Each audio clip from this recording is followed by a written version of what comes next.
So today we are going to get into fat loss tactics for predictable fat loss. And I think it was really important actually to start combating the myths when it comes to the training, the nutrition. Obviously, there was lots of stuff coming through there, whether it's, the cardio side of things or training for fat loss or eating this type of way will lead to fat loss. So if you've missed any of those previous sort of sessions that we had over the last few weeks, I recommend picking up on those as they are super enlightening and insightful. But today we are going to keep the theme in terms of just practicalities. Getting your skills sort of leveled up and upgraded so that you can start implementing a little bit more within your days and your weeks at the weekend, etc. And I think the main thing really around this that we want to kind of stress is the sort of reasons, the common reasons why people struggle a lot with fat loss in their journey is this kind of level of inconsistency that they have. And that can be across, the course of the week or the weekends. It can be across the sort of the months and really being able to spend time getting into a fat loss phase. Because a lot of the time, we see people starting strong. It's been a week, it's maybe been two, and then they kind of start to tail off when maybe the results slow down, which is perfectly natural for that to happen. So that'll be the one thing is sort of consistency. There's also decision fatigue. So how many of you here have just like had enough at one point in the day where you're like, I just don't want to think anymore? Mohammed, we literally spoke about this a couple hours ago where it was like, okay, in Riyadh, when things are busy, you're not someone who cooks, like you have to go on to then Hunger Station or whatever it is and start to find, what kind of looks nice, what sounds nice, and what is going to be on plan. So how can we reduce that decision fatigue and make that easier? Really with a lack of with structure as well. So that lack of structure can be a little bit sort of overwhelming at times when you're constantly thinking, oh my God, like, what am I going to do tomorrow for breakfast? What am I going to do for lunch? Having some kind of routine and predictability within your schedule of eating is going to be one of the quickest and easiest ways for you to sort of start seeing a good amount of fat loss. Willpower, as we know, as we talk about often, is sort of few and far between, right? It's usually when motivation is high, but if you've had a long day, a stressful day, it's going to be impossible to rely on willpower all the way through to evening and at the weekend. And then also finally having this all or nothing thinking, right? Some people are either on or they're off. So they're following some plan or some principles, or they're totally off. And so we again want to sort of remind you that there are kind of middle paths to this. You don't need to be 100% and you don't ideally need to be zero. There are kind of levels to this. And from this, right, we're giving you these tactics, and really it's about taking what is useful for you and using it and trying it and see what works for you. Because there may be, two or three within this that you absolutely jump onto and are absolutely right for you. They fit your lifestyle, they fit your kind of type of personality and your eating style, and you can run with those, right? You have these for a lifetime, basically. There's also some which you may try and it's not quite right for you. So with everything, it's a bit of a test and a learn to see what is something that you gravitate towards and ideally able to sort of continue building these systems and frameworks, right? These understandings of, okay, this is happening in my day, therefore I'm going to do this, rather than just, oh my God, this is happening. What do I do? We want to build that understanding and those go-to behaviors and systems so that you can sort of overcome whatever challenge comes your way. Much like with Ramadan, right? When we sort of go through all of those things, it's about having systems and structures that you can apply to chaotic times potentially and not just have to rely on just that willpower and motivation. And I think this is a great one, just to kind of set this off right. You do not rise to the level of your goals, you fall to the levels of your systems. If you haven't read James Clear, Atomic Habits, we recommend you do. But basically, we may have all of these lofty goals, amazing ambitions, and things we want to achieve in life. But ultimately, the sort of aspirational nature of them isn't going to pull us forward. It's always going to be the systems we have in place, the habits, the routine, the structure. This is what we can rely on, obviously, when things get a little bit more challenging. So each and every one of you who has obviously stood the test of time, whether it's been 3 months, 6, 9, 12 months with us, you will now have a series of frameworks and systems and sort of go-to behaviors that can really just see you through when times get a little bit more challenging. So we today want to sort of get into that and sort of help you alongside that. Marvin, do you wanna run through this? Okay. Sorry, I was on mute. Um, so we have actually touched on this quite a bit in Mhm. terms of our key fat loss drivers, right? We really want to focus on the sum. There Okay, we there go. we It go. sounds muted now. It's we really want to not spend too much time on this, but just kind of reinforce the importance of understanding, what is the key driver for fat loss, right? And so that's a calorie deficit. But before we get into the calorie deficit, we want to understand, right, that we have these four key things that are happening within the body, right? So your body expends energy when you do these four things. Number one is your BMR, which is the majority of what your body uses, or how your body expends energy. And that's just essentially keeping you alive, whether that's breathing, that's digesting food, like all these things that happen within your body to just keep you alive. If you were to lie down on the couch for 24 hours, your body would still, expend a lot of energy. And this is majority of the energy that our body expends. The next is the thermic effect of food, right? So the amount of calories that your body needs to be able to break down the food that we eat. So it's also a calorie expenditure component. Next up is NEAT, so non-exercise activity thermogenesis. So basically the calories that your body expends without you necessarily doing activity that is, planned and exercise. So me moving my hands like this, that's NEAT. Me going for a walk with my family, that's NEAT.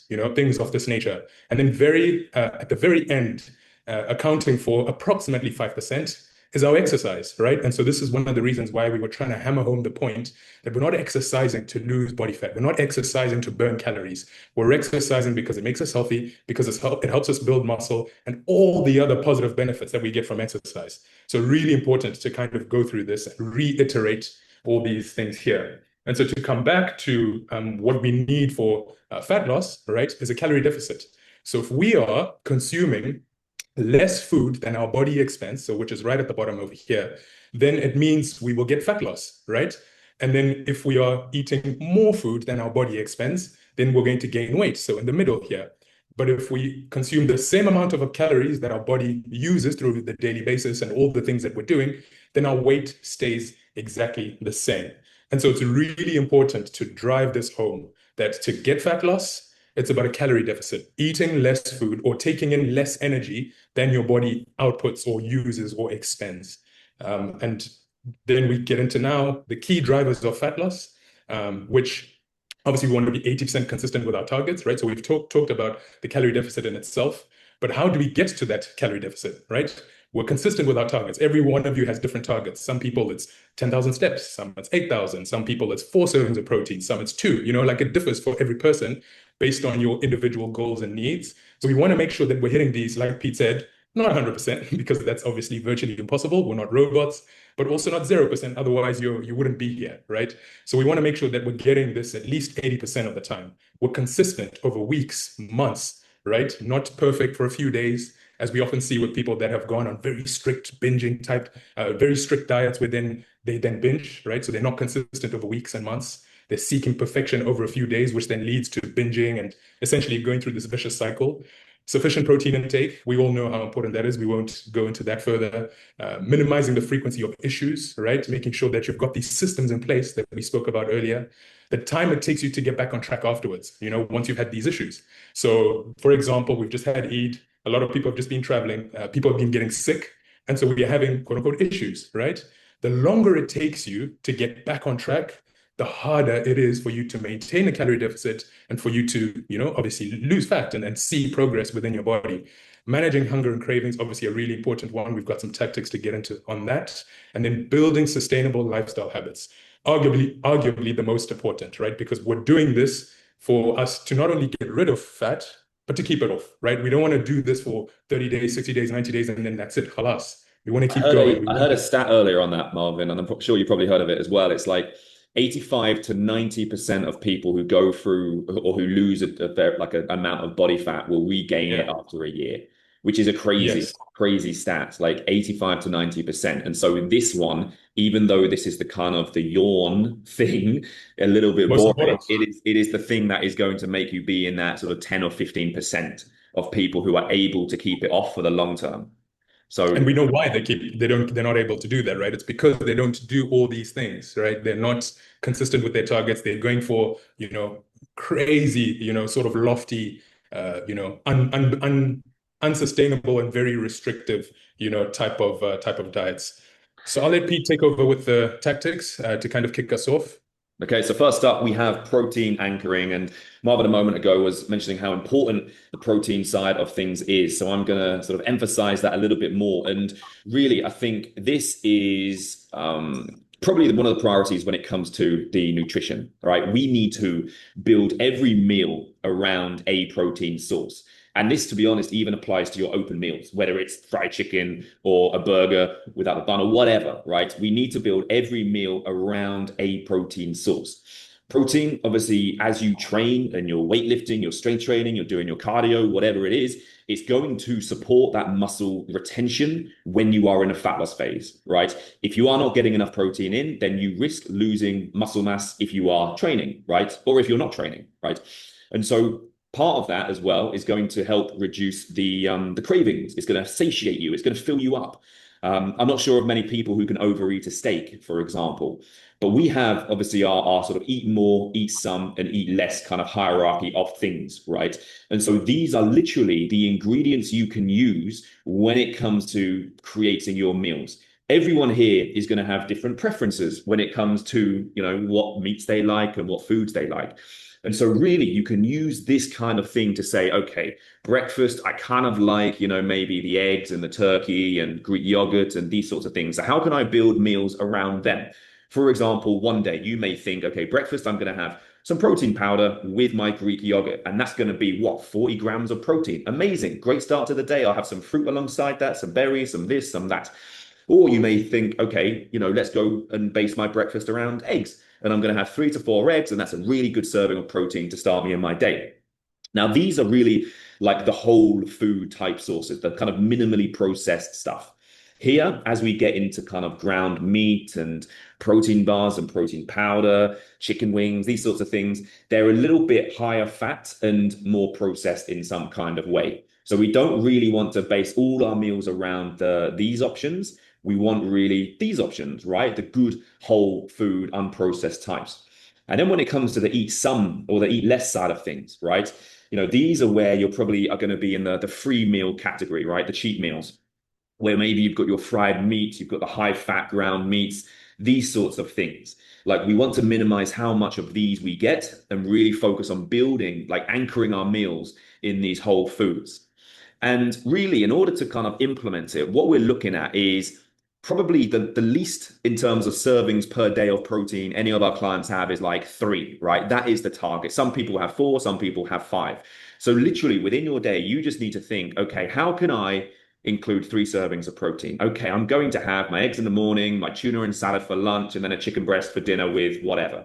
So how can you start structuring your meals in the day? Obviously, if you're not on a meal subscription or something, and really kind of focus the meals around these, because these things is going to be the biggest like high impact ingredient. And this is going to be great for people who, struggle with feelings of fullness or need to feel a bit satiated, because the protein is going to do that. And obviously is important for those generally to get more protein in.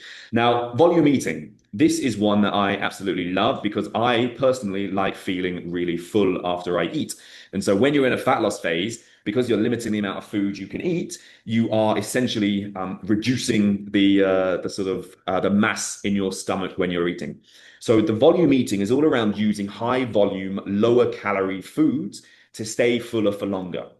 And so more food creates more fullness, obviously. So making it easier to eat fewer calories overall, there's less cravings coming in and there's more nutrients coming in, because a lot of the calorie sparse foods, a lot of the foods which are low in calories are your sort of vegetables, right? And so this is why we say you can fill up, have as much protein as you want, have as much vegetables as you want, and then the rest of the room you can kind of leave for carbohydrate. So even though these 2 meals, I say meals, these may be the same calories, but I guarantee this is going to keep you full for what, 3, 4, 5 hours versus this will keep you full for about 30 seconds. So it's about knowing which foods are calorie sparse and really just eating a large portion of them. And so again, how to implement it, start with your protein source, go wild with that, fill up on the vegetables, lots of different colors, lots of different types. You can add these fruit salads and soups regularly, obviously being mindful of sauces and dressings and this kind of stuff.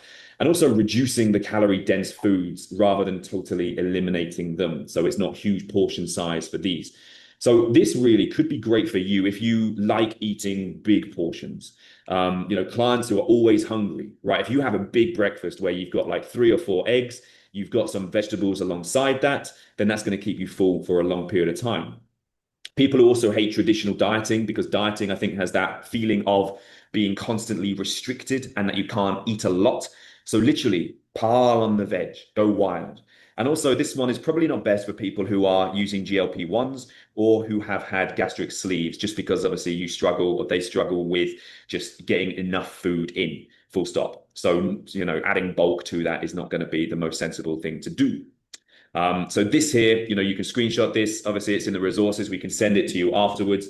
These are the things which are generally going to be higher or kind of more calorie sparse and sort of filling the whole foods rather than these high fat, high sugar, high salt type foods, which are going to barely touch the sides and you can easily overeat on them. Now, liquid calories. I'll do this and then I'll hand actually, Marvin, you can do this and I'll finish up on the end. Liquid calories are one of the sneakiest way of excess, calories coming in. We often have these types of conversations with people, and once you kind of understand that people are having, 3 or 4 coffees a day, but it's not a regular coffee, it's loaded with the cream and the sugar and the syrup and the this and the that, you quickly realize that this picture right here can easily be 500-600 calories, if not more. And so this is a really important tactic to kind of think about. And so what is it? This is thinking about reducing these liquid calories that we're consuming through drinks. So we're thinking about the coffees, the fruit juices, the Sprites, the Cokes, all these types of things, right? We actually have a really good resource in the resources tab, which is Sensible Swaps, I think is what it's titled, right? Yes. And so what we want to do in terms of implementation, right? We want to swap out the fruit juice for the whole fruit.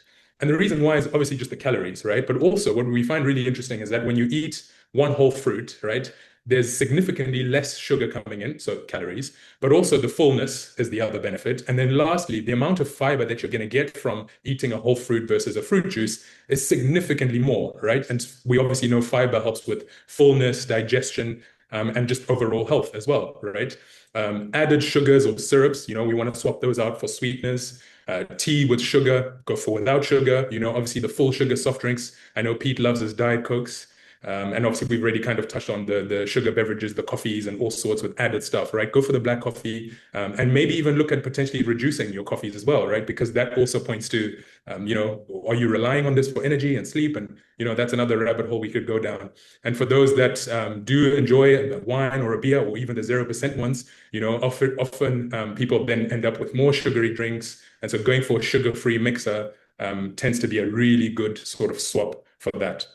So who's this great for? It's great for people that really love their sodas. So for example, you love your Coke with your every single meal, you're going to be like Pete and you're going to swap it out for your Coke Zero, right? If you love your coffee, go for the black coffee. You still get the energy boost. You still get the nice smell, aroma of caffeine without all the excess calories.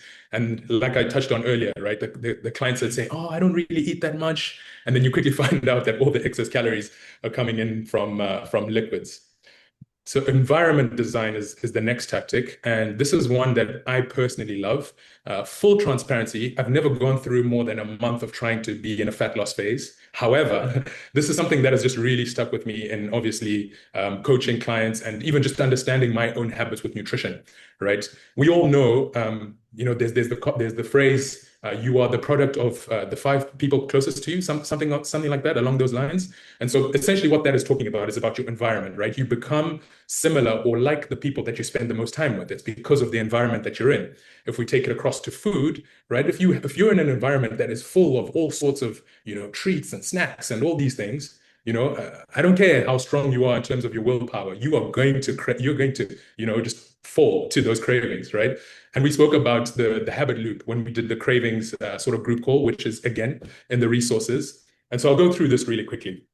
So you kind of smell something, right? and it triggers this sort of habit, or triggers this sort of sensation. And sometimes it's like, the nostalgia of this thing that you used to eat when you were younger, and mom used to make it, and so you smell it. So that sort of cues the brain that, okay, let's get the habit loop starting, and it triggers that like, I need to do something about it, right? Then the craving sort of pushes you to then start to actually act on it. You act on it, and then you get the reward, the dopamine release, the huge dump of dopamine, the feel-good hormones of satisfying that first cue you got, the smell, right? You've satisfied it by then indulging in whatever treat is. And so this then kind of becomes a very vicious cycle, right? Because you're constantly going for these things. And so what I find personally for me is the less of these things I have in the house, the significantly easier it is to not, be succumbing to these cravings, right? And you also find that when you start with one, it often leads to more than just the one, right? Pete, how many times have you just said, I'll just have Well, the yeah, one, and well, then that's the just bring problem. it forward. I'm the same as you. Like, I will not have anything in the house, which obviously people get mad at when they visit. But but yeah, like if, for example, someone's come over and there's been something, like that thing will be picked at until it's gone. Like I know myself, and once I start, like the dam breaks, as you say. So for me, it's obviously being sort of living alone here, it's much easier. And I think, having obviously visited many sort of households here, obviously there's a lot of like sweets and snacks and stuff on display, right? Just to kind of, welcome people in or whatever it is. And so that definitely makes it more challenging. But also, there's an element of, well, depending on who runs the household, you can decide what is available, what is there. I was actually visiting, this is a funny story. I was visiting one of our clients, Lawai. He's currently in, I think, Salama Hospital. He's just had a surgery on a hernia. So I was visiting him, and there's another guy there with him. And he was saying how among his friendship groups, this guy's Saudi, and among his friendship groups, whenever anyone comes over to their house, like they have to bring their own snacks because this guy, Mokhtar, and his wife and his kids, like they're all super active, super healthy, and potentially super boring, right? There's no snacks, there's no soft drinks, there's no sweets, there's no anything. So everyone now knows that, okay, if they go to their house, they have to bring something. So it's just making sure like what you have at home align or available aligns with, the sort of the goals that you're going for. Easier said than done when there's family, but I'm sure, if you're the boss, if you're the big boss in the household, you can manage things accordingly. Yeah, I mean, you often hear about people talking about like kids, right? So we'll kind of touch on how to implement some of these things, right? Obviously, you want to keep protein-rich foods visible and accessible. So some of the sort of protein things we touched on earlier, prepping meals and snacks ahead of time. So things that you can then have control of, right? You can see what is going into these snacks, your fruits, your vegetables, your Greek yogurts, those types of things. This might even be a really cool time to kind of actually experiment with some snacks, right? Where you're going for more whole food based snacks. I know Amani loves to bake. She's not in here tonight, but she would probably share one or two nice recipes or for some very healthy snacks. And we want to store these trigger foods out of sight, right? Out of sight, out of mind. So the further something is from you, the more you're creating a barrier for you to then go and get it, right? And so if it's not there, it's likely not going to get eaten at all. And this is obviously great for people who struggle with willpower, of which I don't know anyone who doesn't struggle with willpower. Family is obviously surrounded by snacks, as Peter's touched on, and reactive emotional eaters. And this is a really big one, right? Because as human beings, we're emotional people, and we all have very different ways of coping when we're stressed and when we're anxious and when we are, facing all sorts of issues, whether it's work or family issues. And if you've got these types of food in front of you, I bet your bottom dollar it's going down, right? And so removing these types of things out of your reach or out of your sight really makes a big difference. I will candidly share again. So my wife's birthday was last weekend, or last week rather, and we got a nice big cake. She loves a red velvet cake, and for me personally, like I said, if it's in the house, it's getting eaten. And once that sort of, if I open that can of worms, like it's okay, to give you an example, if I was to have one slice of cake and kind of pace it, until it's finished, everything else just becomes open gates. I'll have the one slice of cake and I'm like, but it's also nice to have a chocolate. It's also, and it just keeps going and excuses come. And so we smashed the cake in 2 days. Done and dusted. It's out of the house. No more khalas. And this is what works for us. I don't recommend it, but just to give Until you this an time example. next year, right? Yeah, exactly. Meal repetition. Pete, you are currently doing this at the moment? Yes. I think actually shared a little bit on the kind of YouTube video the other day, which I know Abdullah, you had watched me kind of walk through that. And I think the beauty of repeating your meals is, yes, it can be a little tedious, it can be a little boring, but ultimately, like it's going to get you to where you want to be. It's much easier to repeat the same set of meals over time and then tweak things as and when is needed. Right. So, for example, I'll just kind of set the scene, right? If you have maybe, I don't know, 5 eggs and 3 slices of toast in the morning, right? If you are, let's actually say you're having that 3 times a day, right? 5 eggs. I'm not saying this is the case. I'm just making it easy.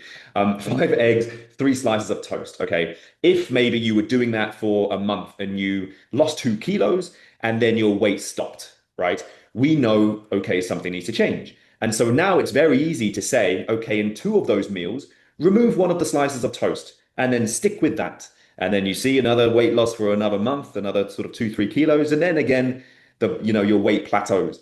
And now you can say, okay, let's remove the other one. So we've only got, 1 slice of toast in each, for example. And then it's easy to tweak and you continue progressing and everything like that.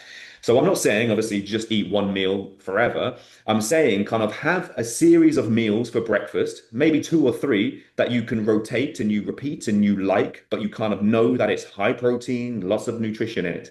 Then maybe during the day, if you're someone at work who needs, just something convenient, maybe a meal subscription could be good because they're pretty much calorie controlled. Or maybe you can order from one of these, more fitness diet type centers like Fit House or Fitness Empire Kitchen or Right Bite or one of these places where you can literally choose the amount of protein you're having, the carbohydrate you're having, and everything else in there. And then maybe in dinner, you try and look at something which is maybe a little bit more exciting, right? Because you've got more time in the evening to eat. It's kind of a nice unwind time. And then you can spend a little bit more time cooking, for example, or enjoying the sort of meal made for family. So this is really sort of just about eliminating the decision fatigue, having some structure and allowing you to really be able to like tweak and change as you go. So Yeah. again, Pete, Sarah mentioned here that she says, I feel like I do not want to eat anymore when I repeat the same meals. And I thought I'd just touch on that real quick. Like, so in our house, what we did when we were kind of structuring our meals and so on and so forth is we would sort of create a menu for a week, right? And so that menu is something we have on rotation for 2 or 3 weeks. And we know that these are the meals we're having, same meals for 2 or 3 weeks. And then we rotate that again for 2 or 3 weeks. So, you don't necessarily have to have 2 or 3 options for breakfast for indefinitely for the rest of your life, 2 or 3 for lunch, 2 or 3 for mm, dinner. You can have these, for this month, this is what's happening. Next month, I'll rotate. Next month, I'll rotate. And that actually helps to keep it simple, but also repeating, but also not boring. yeah, and also I think as well, like there's so much variation in terms of spices and seasonings and all this kind of stuff. So even if you're having chicken, right, there's a million and one different ways to prepare it. What you're pairing it with in terms of carbohydrate, in terms of vegetables, and so on. And so, there often requires a little bit of maybe creativity or research on your side to see what tastes good, what the cooking situation at home can manage. And then it's okay, great. You've got a series of go-to recipes that you can, as you say, Marvin, have a weekly plan that you can rotate, or you can just sort of pick and choose depending on, what's available in the fridge. But a lot of the time, like keeping things simple and having these like routines or structures or frameworks is going to really help you through this. Because if you are just going off of feel or, what do I want to eat now? Like, it's going to be really difficult for you to see that consistent progress because there is so much variance in each of the meals, especially if you are ordering from outside and you have no idea how they're cooking it, right? I mean, just simply like, with if you order a salad and a chicken or something from whatever salad place there are, the difference in amount of sauce they give you each time is crazy. So that can be another plus or minus 100 or 300 calories based on just what the server is giving to you. So this is really good for people who, maybe are super busy. They're going back to back, overthinkers, people who are like, I want to try this, I want to do that, and people who are sort of inconsistent in eating, right? We want to reduce the amount of decisions that someone needs to potentially make. And, just because it's routine, it doesn't mean it has to be boring, right? For example, sort of my breakfast each morning, yes, it's still protein, oats, and yogurt, but there's a lot of better variety in terms of like the flavor of protein, the fruits I use, the flavor of the yogurt, the granola I use, that sort of stuff, right? So it's actually, it can be a really, really tasty thing. When, for example, I am at home and I just need something ASAP, I just order from around the corner at Fitness Empire Kitchen and I get 250 grams of chicken, 150 of rice, and I add my own vegetables. If I'm maybe out and about in a particular area, and Abdullah will know this, Seven Ribs, really good place. Just pop in, grab a steak. They give you a couple of slices of bread if you need. And again, high quality, high protein meal.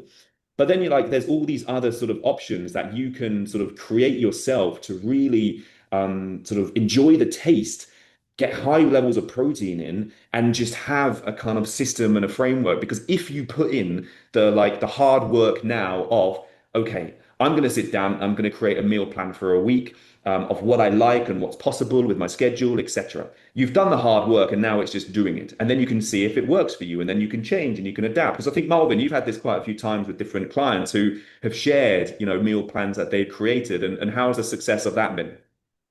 I mean, incredible, right? Because now you're no longer having to think about what to eat and going through that whole kind of, as Pete's mentioned, what should I eat? What do I feel like? You're getting rid of that decision making and the decision fatigue that you're going to feel. And we all know at the end of the day, you've had a hard day of work. You come home, his kid's screaming. The last thing you want to do is think about, what food to eat, right? You know what's there. You've created your meal plan. Perhaps you've got someone helping you with the meals, and the meal is already there, and there you go. All you have to do is eat. Yeah, so I think, Sarah as well, it's about having the right kind of things available, right? Dark chocolate can be a really good thing just to give you that like little bit of sweetness, but no one's, I think, ever in the history of mankind demolished a whole dark chocolate bar at any one point. And then maybe they have, maybe I'll be proved wrong. This is one which is, I think, is sort of usually attributed to like a calorie buffer. So creating a calorie buffer in your day. And this is something that myself and Marvin, I think we're going back on whether we share with you. So I kind of want to spin it and see if he approves. So what is it? It's basically like banking or saving calories or portions earlier in the day to allow for greater consumption later in the evening. Right. So some of the time, right, you may be thinking, okay, I need to split my meals evenly. I have 500 calories in meal one, 602 and three, and then I've got snacks in the day. Right. So if, for example, you are going out, it's a friend's birthday, a family member's birthday, and you're going to somewhere kind of crazy for dinner. If you have eaten 500, 600, and maybe 300, then I don't know, 1,300 you're going to consume at dinner is going to put you way over, right? Whereas if you were to structure it where you like know you're going to go out in the evening and you want to enjoy, you want to eat, you want to have fun, you don't want to feel guilty, or you want to indulge. This is how you can then structure your day to accommodate that larger feeding in the evening. So maybe you have your kind of like just protein and veg for breakfast. Maybe you have some protein and veg for lunch. And then meal three, you enjoy whatever it is you want, whether that's sushi, sort of Indian, Thai, whatever it is you're going for. And we've done a great training on this called Free Meal Mastery, which will give you a better idea as to how to manage those free meals or those days where you can like have that calorie buffer and allow yourself for a greater sort of intake later in the day. So, for example, right, what this may look like, you may have a sort of an evening plan, right? And you're going to this burger place that you freaking love. They do this amazing burger. They've got these great sweet potato fries. That's what you want. And so for breakfast, you can literally have, your protein serving, your eggs, maybe some salad, lettuce. For lunch, you can have again, a protein serving and some good quality nutrients here. Maybe at some point in the day, you have some Greek yogurt as well to fill the hole as well. And then at this point, you can eat more, right? And as Marvin said earlier, forget the fries, put another sort of burger pate in, and you'll be sort of getting another 20, 30 grams of protein. So this is how you can structure it rather than eating normally here, overindulging here, and boosting yourself way over. You can still stay very much within your kind of limit by manufacturing things this way. And I know, we don't necessarily work with calories, but it's about portion sizes, right? Because if you are here having, I don't know, your eggs with 2 slices of toast, if here you've also got some rice, and then you have this meal, that's going to be a lot of carbohydrate, right? So then we take away the rice here or reduce it. We reduce the carbohydrate serving here, keep the protein in, and then that allows for extra food consumption at this point. And the same thing goes, right, as if you have a family breakfast. You just flip it. You have that higher calorie meal in the morning, and then you sort of go through focusing on the protein, and you're still very much on plan. So yeah, I mean, this is great for people who are foodies. social butterflies, weekend overeaters, and people who sometimes may feel restricted at dinner. Anything to add here, Marvin? Absolutely not. This was very well said. Couldn't have said it better myself. One little tip, though, actually, come to think of it, is, instead of maybe only just reducing carbohydrates, you may look to, potentially reduce the fats as well. So, for example, a meal like this where there is no carbohydrates, and so maybe you might look to kind of reduce the avo. I know people love their like avo on toast with eggs, and so you do the one slice of toast and then your eggs, and then maybe less avo as well, because you also want to be creating that calorie buffer through lower fats, because that's a very easy kind of thing to manipulate. For sure. But protein always stays the same. Of So, course. number seven, we have high protein backups. And with this, really, it's just about making life as easy and convenient as possible by having these sorts of high protein snacks on hand. Obviously, this isn't going to be an everyday thing, but when life gets busy and you just have to like grab something, right? Sometimes it's difficult to sort of have something high protein there. So you may grab whatever's in the sort of office kitchen or whatever's on the table in front of you just to satisfy whatever craving or hunger pang that you have. And so having a sort of plan B on hand can be useful to ensure that you stay obviously fueled whilst avoiding higher calorie alternatives. And to be honest, now, given that literally Ninja or Hunger Station Market is 5 minutes away, including the time it takes you to place the order, like these things are on hand at all times, right? There's literally like no excuse to not be able to, even if you're driving past one of these, what are they called, Dukan places. You can pop in, grab something from the fridge, and then you're sorted. And really, how to implement this, it's worth mentioning that not all of these like high protein type snacks are created equal, right? Protein or people putting protein on the packaging or in the food, no matter how small it is, just means they can hike up the price because it's a trend, right? Just like gluten free has been a trend, high protein is a trend, low fat is a trend. And so it means people can basically, or brands can charge more for what they are actually offering. And so it's really important for you to get an understanding as to what the back of pack looks like. And so, for example, I remember seeing this years ago, and it's you've got these Lenny and Larry's cookies, right? They're plant-based, high fiber, baked nutrition, whatever that means. 16 grams of protein from plant sources, this kind of stuff, right? And literally, this cookie, well, first of all, it tells you a serving size is half a cookie. Like whoever has half a cookie. But anyway, so the full cookie, right, is 460 calories, which I mean is the equivalent of what, like two and a half chicken breasts, Marvin, maybe in terms of like calories. Yeah. Yeah. And then here you can see it's got 16 grams of protein, which is, I don't know, you get that from basically one of these Greek yogurts. Yeah, 16 grams. And it's probably half the calories as well. And then you've got the sugar, you've got the sort of the fat content in here as well. So really, and we won't go into kind of what's in here anyway in terms of the ingredients, but what I'm saying is make sure you don't just take the word for it of the marketing labels which are on the packet. Look at the nutrition facts, do your homework, ask myself and Marvin before you obviously are spending money on all of these high protein type brands. These are going to be some really solid basics because they're more kind of, less processed in a way, less sugar, less fat in them. And one of the things that you can do, especially if maybe you're someone who travels, is you can sort of bulk buy, I don't know, protein bars ahead of time. So you've got something in your bag for when you are on the plane, for example. And it doesn't mean you have to eat one of those really horrible kind of cooked pizzas, which is a terrible bread to cheese ratio anyway. So having something on hand is really sort of useful, and it will just tie you over until then you can get your main meal. So just on that, once again, like in terms of implementing this, maybe you've had some ideas, maybe you've sort of read the chat, maybe sort of something myself and Marvin shared has sort of sprung an idea in you as to what you want to try. So we really encourage you over the next few days to pick one or two or three that you feel could fit right now, right?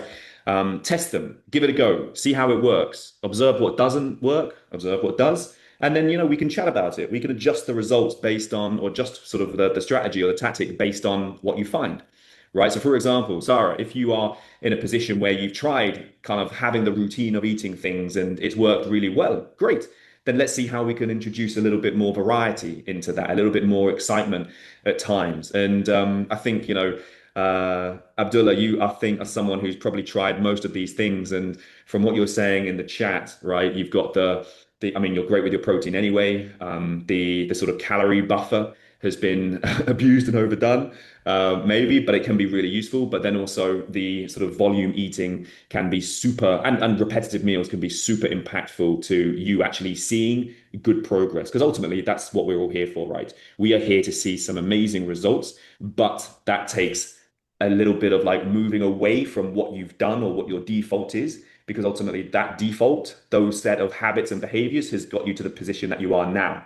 And so we need to, gently kind of nudge you more towards trying things that are going to have you seeing progress. Because as we said at the beginning, right, 85 to 90% of people will just put all of the weight that they lost back on within the first year. We don't want that. We want you to sort of get your result, to lose the weight, and then sustain it, and then go into whatever else fitness has in store for you. So I hope that makes sense. Sarah, great. Green apples instead of or green apple juice is always a win there. Marvin, anything to add there?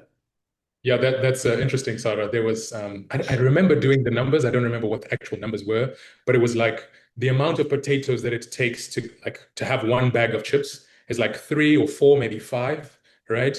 And then, but if you compare that to having one bag of chips, you would very easily have a whole bag of chips, right? That's salted and Sharing spiced pack. and Yeah. whatever. Yeah, and like full of oil and share. No, you wouldn't share. Compared to like, five or six boiled potatoes with salt, like you wouldn't completely. So it's just really interesting how some of these swaps make a really big difference. And I had a friend recently asking me about, he's actually wanting to do the other thing. He's trying to put on weight, right? And you quickly realize that people haven't like taken the amount of intention that it takes to do something. So as Pete touched on just now, saying, there's a necessity to do something you haven't done before. And so these tactics are to help you do that, right? To help you do all these other things that will then inevitably or ultimately get you to a calorie deficit, which is the only way to fat loss, nothing else, as we have busted in the myths in the last few weeks.